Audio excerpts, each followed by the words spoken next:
Chapter 22. The Country of the Quadlings. The four travelers passed through the rest of the forest in safety, and when they came out from its gloom, saw before them a steep hill covered from top to bottom with great pieces of rock. "That will be hard to climb," said the Scarecrow, "but we must get over the hill nevertheless." So he led the way, and the others followed. They had nearly reached the first rock when they heard a rough voice cry out, "Keep back!" "Who are you?" asked the Scarecrow. Then a head showed itself over the rock, and the same voice said, "This hill belongs to us, and we don't allow anyone to cross it." "But we must cross it," said the Scarecrow. "We're going to the country of the Quadlings." "But you shall not," replied the voice. And there stepped behind the rock the strangest man the travelers had ever seen. He was quite short and stout, and had a big head, which was flat at the top and supported by a thick neck full of wrinkles. But he had no arms at all, and seeing this, the Scarecrow did not fear that so helpless a creature could prevent him from climbing the hill. So he said, "I'm sorry not to do as you wish, but we must pass over your hill, whether you like it or not." And he walked boldly forward. As quick as lightning, the man's head shot forward, and his neck stretched out until the top of his head, where it was flat, struck the Scarecrow in the middle and sent him tumbling over and over down the hill. Almost as quickly as it came, the head went back to the body, and the man laughed harshly as he said, "It isn't as easy as you think." A chorus of boisterous laughter came from the other rocks, and Dorothy saw hundreds of the armless hammerheads upon the hillside, one behind every rock. The lion came quite angry at the laughter caused by the Scarecrow's mishap, and giving a loud roar that echoed like thunder, he dashed up the hill. Again, with a head shot swiftly out, and the great lion went rolling down the hill as if he had been struck by a cannonball. Dorothy ran down and helped the Scarecrow to his feet, and the lion came up to her, feeling rather bruised and sore, and said, "It is useless to fight people with shooting heads.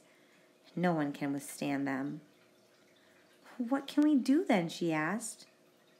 "Call the winged monkey," suggested the Tin Woodman. "You have still the right to command them once more." "Very well," she answered, and putting on the golden cap, she uttered the magic words. The monkeys were as prompt as ever, and in a few moments the entire band stood before her. "What are your commands?" inquired the king of the monkeys, bowing low. "Carry us over the hill to the country of the Quadlings," answered the girl. "It shall be done," said the king, and at once the winged monkeys caught the four travelers and Toto up in their arms and flew away with them.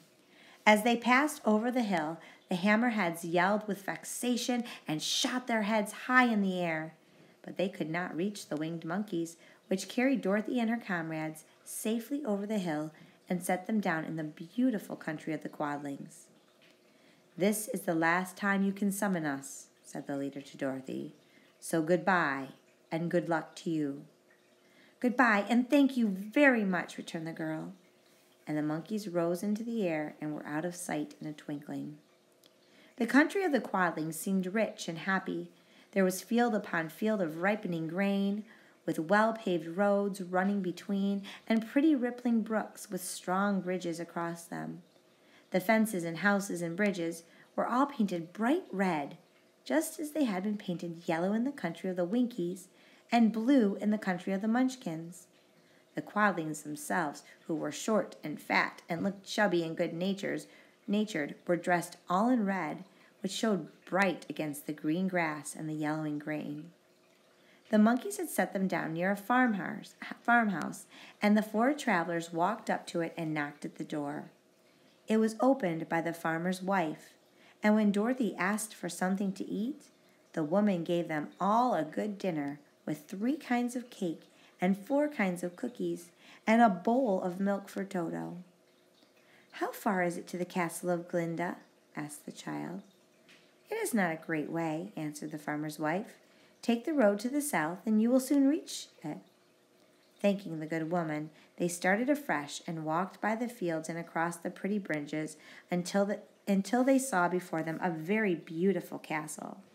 Before the gates were three young girls dressed in handsome red uniforms, trimmed with gold braid.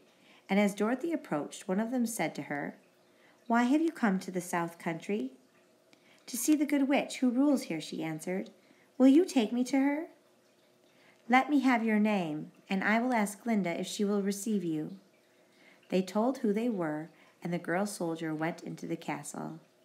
After a few moments, she came back to say that Dorothy and the others were to be admitted at once.